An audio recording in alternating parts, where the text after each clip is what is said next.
Okay, I'm with Kevin out there in Las Vegas. Kevin, how you doing, buddy?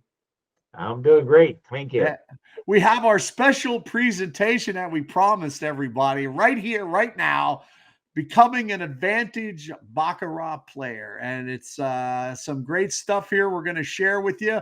It's part of our series.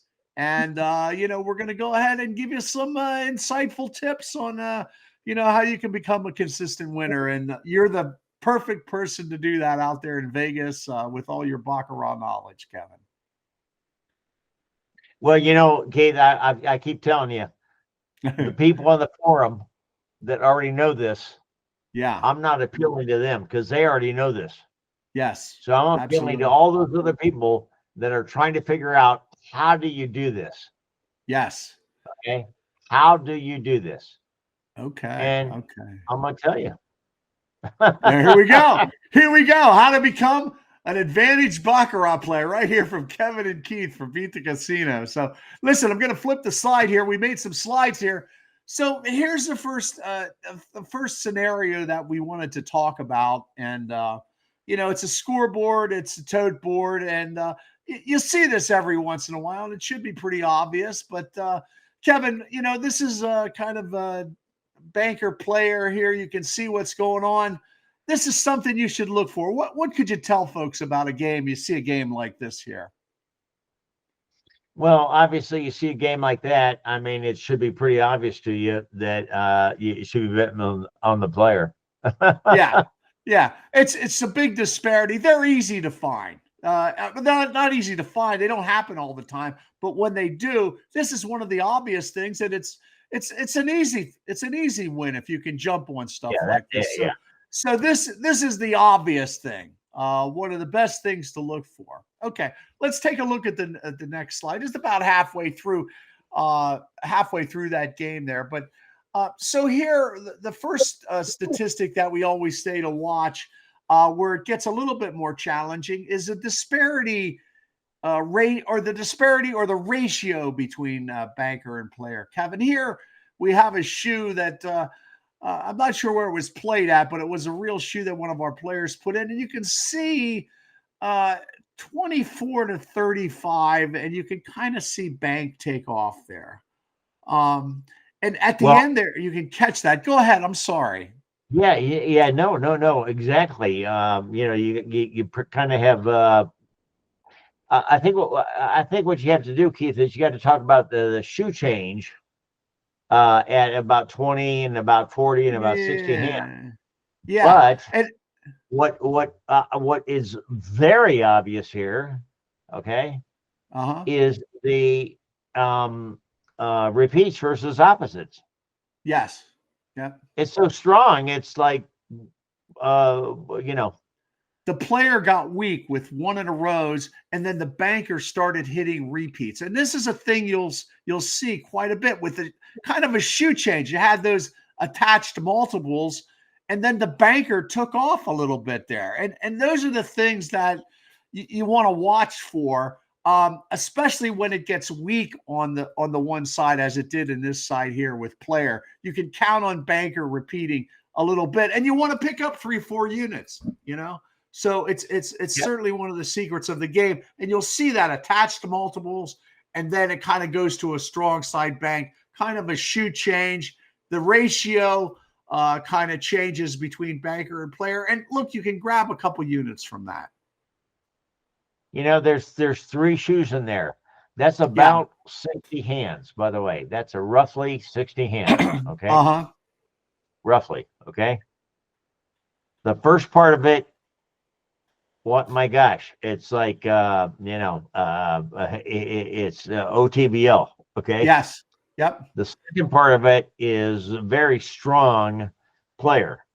Yes. Okay. The third part of it is very strong banker. Yep. Very strong banker, especially at the end. In this particular shoe, throughout, is that the repeats are so strong compared to the opposites. Yep. Whereas they should be, the repeats are very strong. Yep. So certainly some things to look for there. And we're going to dive deep into all this stuff, but we're trying to give you the high level with some of this stuff, what to look for, the obvious things right off the bat. Okay, let's take a look at the next slide. Kevin, here we have, what recent most common we talk about a lot at Beat the Casino, and I highlighted it in red there. I circled where the recent most common kind of changed. What are your thoughts on this? What do you want to clue people in to with this? Well, obviously, in the first half of the shoe, or the first quarter of the shoe, a third, whatever you want to call it, the banker was strong. Yes. And then it switched to the player being strong. Okay. And then it switched to the banker being strong again. Yes. Yes, it did. And you know, the idea, Keith, is that you're not going to make 20 units shoe off of this kind of a shoe. Right. Make a couple of units by being observant and watching, you know, what happens. You're not going to make 20 units. Yeah. I mean, I read about that all the time on the forum, but it's not going to happen. Yep, absolutely. And that's one of the things that, we try to get folks to understand is that, look, you're trying to grab 3-4 chips, out of some situation that you see. And this is recent most common here in that section that I highlighted was the player got really, really strong. And you can grab some chips there, man. And that's what you're after. Just capitalizing on that player run and grabbing a couple and then getting out of there. So, okay, let's take a look at the next example that we wanted to kind of highlight for folks who are just starting out to learn how to play Advantage Baccarat. So here's our best one, Kevin. I took this right out of our Bible, so to speak, the 10 best bets in Baccarat. I guess I should put it up back here so you could see it with the virtual background. It disappears, but there it is. And this is one of the sections, one of the 10 best bets. And of course, Kevin, this is strong side. Yeah. So, I mean, if you look throughout the shoe, what's happening is that the banker is never going in the beginning, where you've got the W's indicated. It's never going past 1. No, it never goes past 1. And player is running 2s, 3s, and 4s. Yes, exactly. Yeah. And that will happen in a certain number of all the shoes, and you just have to be attuned to it, Yeah, absolutely. And then also too, Kevin, is you want to be keen to the fact like the shoe changes then. Now player stayed a little strong throughout this whole shoe, with the exception of maybe that 4 or 5 in a row there banker run. It still kind of stayed somewhat strong, especially at the end there. It came back a little bit. So again, though, but you got to be hip to shoe changes, and we'll get into that. But at the beginning, man, this is really a great example of a strong side player bias. Look for these games. Absolutely. Okay, so what can you make doing this? Well, you can make 50 grand a year. Some players do 100,000 a year, and you got to be satisfied with getting it 3 and 4 chips at a time with strong side, shoe changes, disparity. Those are the things that we're going to get into first in this series, Kevin, correct? Well, okay. The definition of an advantage player is a player who has more tools to decide what to do than those that don't. Okay. Yeah. Amen. So that's right. How they deploy them, or how they decide to use them, or how they, figure it out.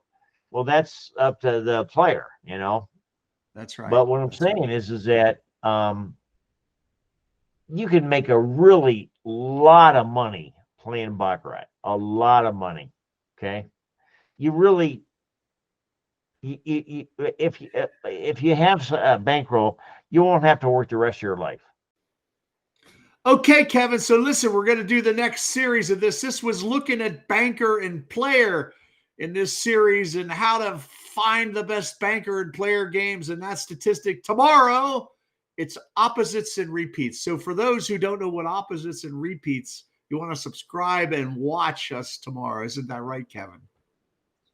If you don't know how to do opposites or repeats, banker and player is not going to do you much good. It might do you good in the beginning or in the middle or in the end, but it won't do you enough. That's right. So tomorrow, this was the basics, the disparity between banker and player, how to spot a strong side banker or player. The next one is opposites and repeats. And for those who aren't familiar with it, you better tune in tomorrow and check us out. Kevin, we'll see you. Talk to you tomorrow. You got it.